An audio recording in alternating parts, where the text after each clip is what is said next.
I'm moving to Japan. Yeah, I'm just as shocked as you are, honestly. I don't know how this is happening. Well, I do know how this is happening, but it's just kind of crazy.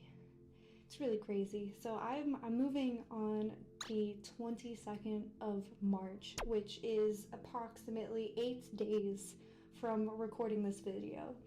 And to say I am starting to get a little scared, a little nervous is an understatement, but a lot of things on my channel are about to change because of me moving to Japan, and I've been looking forward to this for a very long time. You know, I wanted to make a video answering some questions that I've gotten from you guys. So let's start with some common questions, or, you know, the questions that I have gotten so far. Before I begin, if anybody that's watching currently doesn't natively speak English, I'm gonna have all of the answers in the description down below, so that you can translate them, and the answers are basically the same as to what I'm going to be saying in this video. The first question is, why am I moving to Japan and when? I'm moving to Japan to attend a Japanese language institute, and I'm going to be going for 2 years.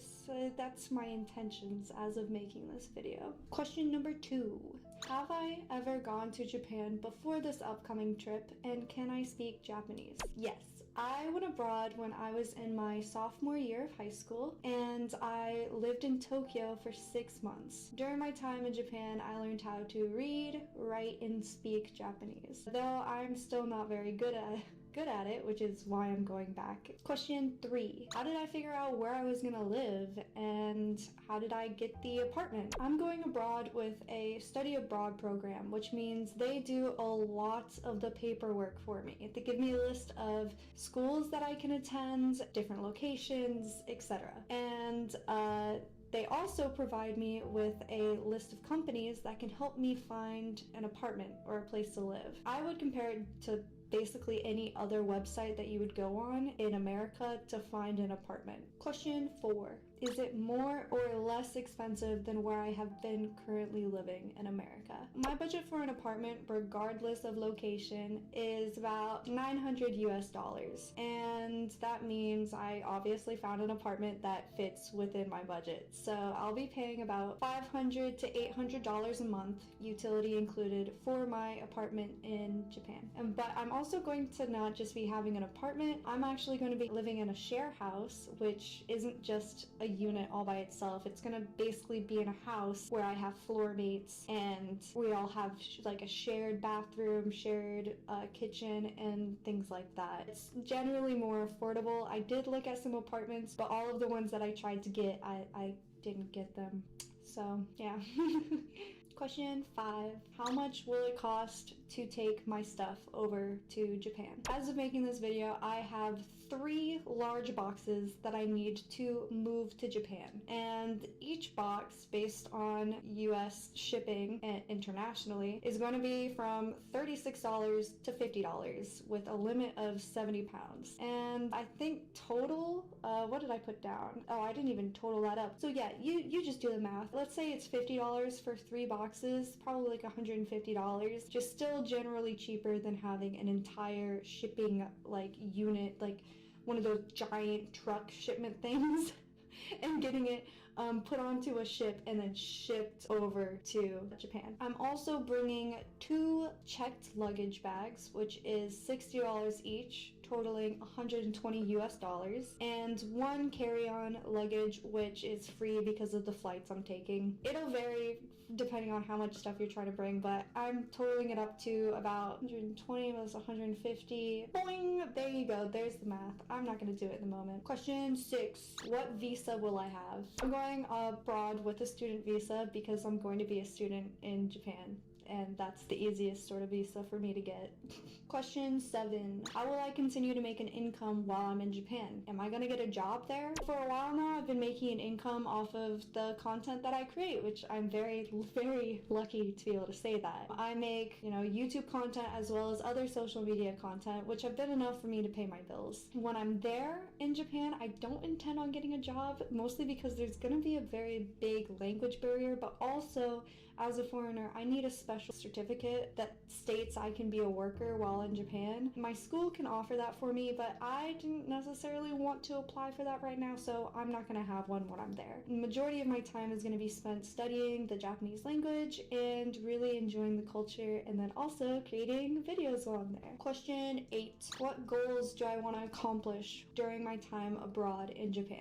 During my time in Japan, I really want to visit a majority of the major prefectures in Japan, such as Nara, Kyoto, Osaka. Gosh, I would love to go to every prefecture if possible, but that does seem to be a bit ambitious for only being there 2 years. And based on my school calendar, I'll be having classes for 10 weeks, like in increments. So it's like 10 weeks, break, which is only a week long, and then another 10 weeks, and then a break, and so forth until I complete the year. It's kind of hard for me to imagine that within each week break I would be able to go to every location just due to finances, and we'll see. The second goal that I have is I really want to accomplish N1, which is the highest level of proficiency of Japanese language that somebody can acquire. It's a little ambitious for me, especially to accomplish that within a year, which is why I'm trying to do 2 years abroad. However, when I did go abroad as a sophomore in high school, there was another student who was from,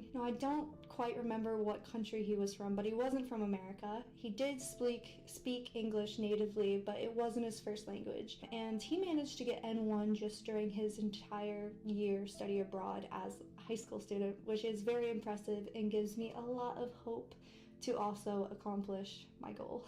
Question 9. Why am I interested in Japan? I have a really long list of qualities of Japan that have me interested in the country. I could probably go on for way too long about what little things has me interested, but to sum it all up, a lot of it has to come down to the values, the culture, the people that you can find there. I think it's a very beautiful country. When I did spend time there, it's just, gosh, it makes so much more sense for my brain. Everyone's very courteous there, which I just really enjoy. And I'm quite biased, but since I'm a foreigner, there's obviously people that are interested in talking to me, asking me why I'm there, what I'm learning, what I'm doing, and it was a lot easier to make friends, I guess. My personal experience in America, nobody's really cared about me being there, or why or what. Like, nobody really cared to talk to me, and it's just a fresh, I don't know. I found a lot of people while I was in Japan that had similar ways of thinking or the way that they approached life, and I really enjoyed that. I also really love how accessible public transit is, how walkable the cities are, how clean it is. Long list of stuff. I know I'm gonna get this question. Do I like anime? Yes, I like anime. No, that's not the reason why I'm going. God. It's a long list.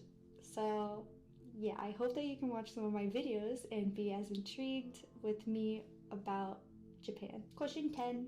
What scares me about moving to Japan and living there? Although unlikely, I'd say one thing that I'm the most nervous about experiencing while in Japan is the natural disasters that could occur.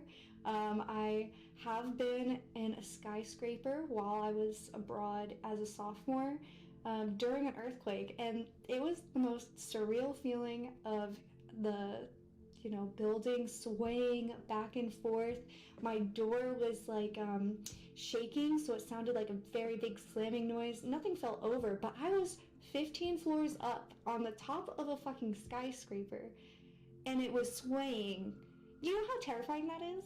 It's pretty scary. I have horrible nightmares about a building collapsing while I'm inside of it, okay? I'm crossing my fingers. Another thing that I'm very nervous about is there is, so many resources that you can read about where groping is an issue in Japan. So I'm scared about potentially facing physical harassment or stalkers, but I'm a pretty tall girl. I think I can hold my own. We'll see though. Question 11. How do I feel about leaving behind relationships and belongings that I've accumulated while living in America? I've been living on my own for about 4 years now, and I moved quite far away from my immediate family. I don't have a very close relationship with them, so I'm not necessarily feeling too upset about that, the distance that's going to be between me and my immediate family. I also haven't really been able to make many friends in my current location of living. I just don't have the same opportunities to meet people, and thus I just haven't made many friends. So on the relationship end of things, I'm not very sad or, mourning of any loss of relationships. I'm very ready to go. This has been a very big goal of mine, to go to Japan for such a long time. I wanted to go before COVID hit, but COVID hit, Japan's borders closed, and it made it impossible to go there. Well, I was very stressed about the amount of stuff that I had to get rid of, because since being in America, I have accumulated a lot of stuff, okay? Apartments here are generally pretty large, so I like little knickknacks and things. And it's been really hard for me to donate everything. I came from a family that was, I'd say they could be described as a hoarder family, and we never really liked throwing things away. We always felt the need to sell items or get some sort of monetary value from an item that we had. Otherwise, we just never got rid of it.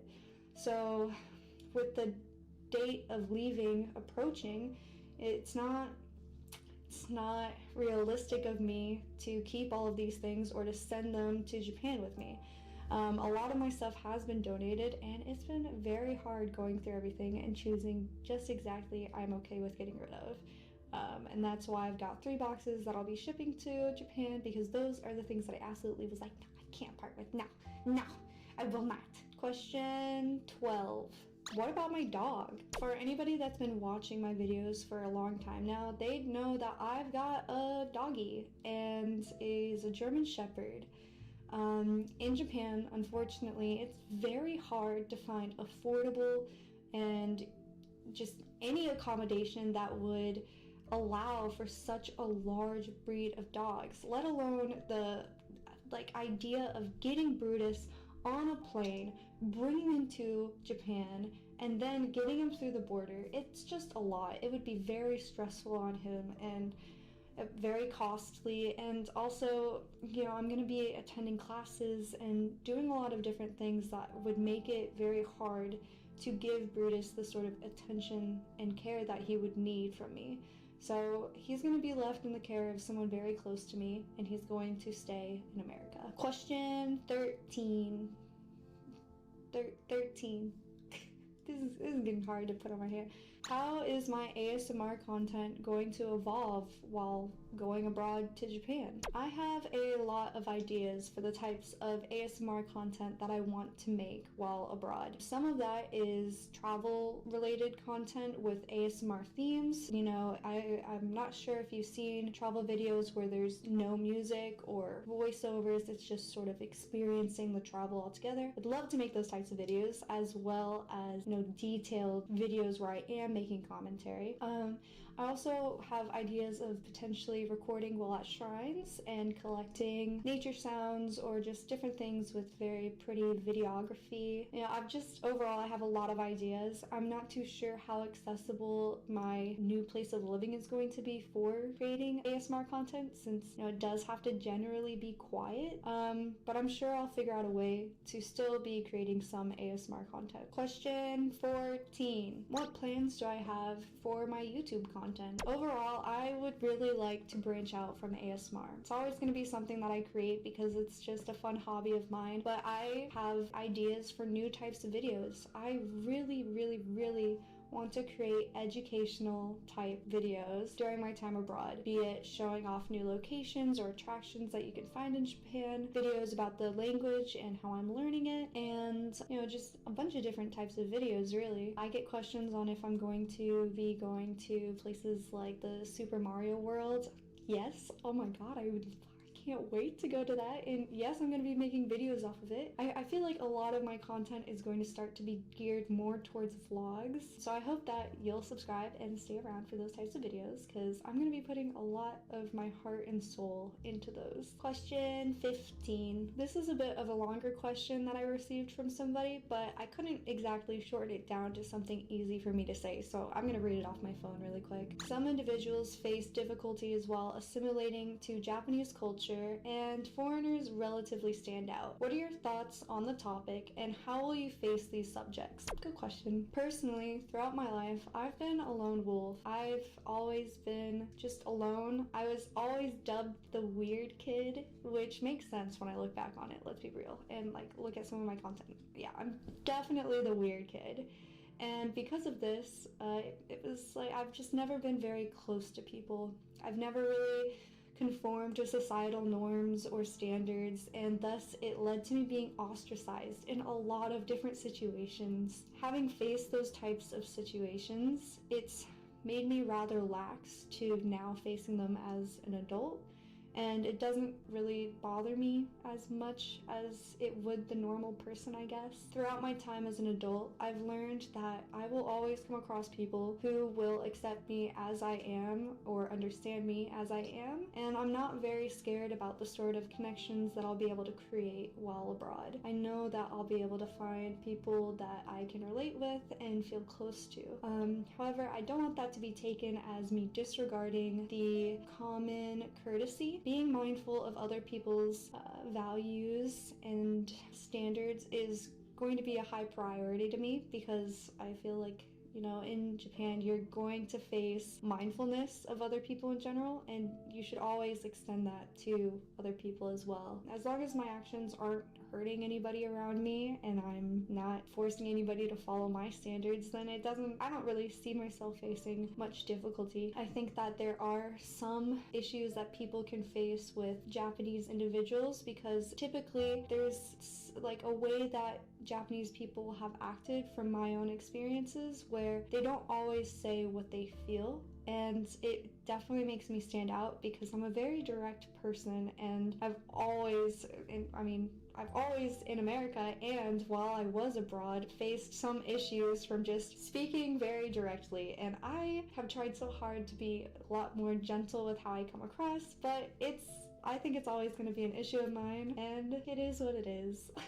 Question 16. Do I have any advice for individuals wanting to travel to Japan? I highly recommend researching the unspoken rules of Japan that you can encounter, as well as the scams that a foreigner can face while in Japan. There are a lot of common scams, and it's great to be educated on what to look out for, because I know as a stupid little kid abroad in Japan that I was taken advantage of in quite a few situations financially. Keep an eye out. Having any sort of very, very basic understanding of the Japanese language is always going to help you out. You know, knowing "はい,いえ," which is yes or no, "いくらですか," like how much does this cost, different like very short and simple phrases that will help you get by, as well as "英語話しますか," which is do you speak English. It's going to be very useful. However, if you don't know any Japanese at all, you only speak English, you're not going to face much issues when you're in major cities in Japan. If you're going to rural areas, you're going to have a lot of difficulties because not many people are going to speak English. However, if you're in the big city, chances are you're going to find somebody that speaks English. The final question, question 17. Do I plan on traveling to Maid Cafés, Capsule Hotels, or other related locations? I definitely want to travel to major attractions that you can find in Japan, such as, you know, again, Mario Land, the Studio Ghibli Museum. I really want to go to Disneyland while I'm there. You know, I want to go to onsen resorts or different cultural or historical locations that you can find in Japan, and I'm going to be documenting my entire time while experiencing those things. Okay, well, that's basically all of the questions that I have collected and received throughout my comments about my time that I'm about to experience in Japan. And I hope that this was a bit more informing. I know I wasn't really like, giving a tutorial on how to get to Japan, how to become a student, and if you want something like that, I'm more than happy to make it. I have to be vague on, like the exact location that I'm going to be attending, where I'm going to be living, what program I'm using, etc. because safety issues. Don't want anybody to be weird. Please don't fucking be weird, please. Like, otherwise, if you want a general tutorial on how I'm getting my stuff to Japan, how did I find a study abroad program? How much is the study abroad program costing? Things like that, then please leave a comment and I am going to do my best to make a video as soon as I can. However, again, I am moving on March 22nd, so that's so close. I'm going to try uploading one video before I go to Japan, but it's probably going to be an ASMR video, which isn't going to, have any contribution to how things are changing in my life. But if you keep an eye out, you hit that subscribe button, please, please just join. Then there will be something new in the near future about my time, my travels, everything. Yep, that's it. I don't know. Thank you so much for watching. Please make sure, again, subscribe and like and comment, and that's all. I don't know what else to say. Thank you.